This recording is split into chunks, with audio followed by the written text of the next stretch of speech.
In this video, we will go over how to fill out sample information within the Samples tab of your metadata file.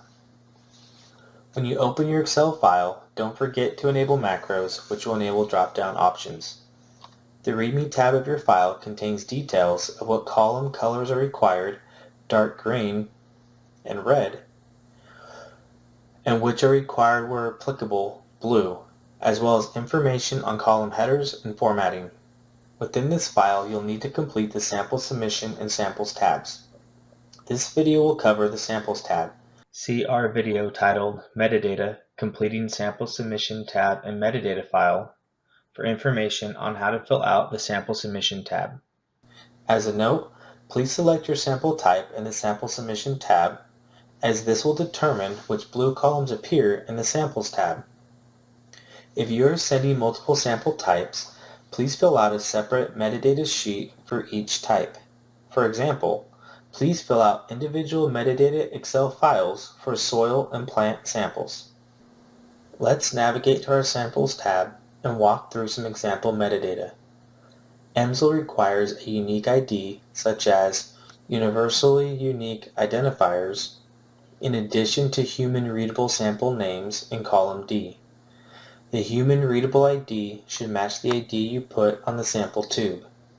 A unique ID is useful for linking multiple analysis across the same parent sample, linking the same parent sample sent to multiple institutions, or identifying sample relationships.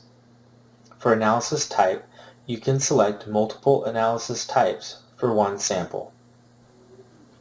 Moving on to the light green columns, the purpose of these columns is to identify sample linkages. The source material ID identifies the one-to-one relationship between the biological sample and the analytical sample, and only required if you are sending an analytical sample. The sample link is a one-to-many relationship and is used to link multiple samples to one another. For additional information, see our video titled Metadata, Source Material ID versus Sample Linkage. If these columns don't apply to your samples, please put NA in these cells. The red columns handle details of sample origin, size, and storage conditions so EMSL staff know what to expect once the samples arrive. Please make sure to format the collection date as year, month, and day. Once you've filled out the dark green and red columns, you can move on to the blue required where applicable columns and provide details about your samples and treatments. Additional details can be added in the yellow optional columns. This is information that is less common but could be essential. If you have questions on formatting or relevant details to include, please refer to example metadata files, which are specific to different sample types and are located under Training on Nexus. Once you have completed the file, please refer to our video titled Metadata, Sample Metadata Form and Submitting Samples for how to upload your file and tag your metadata point of contact for review.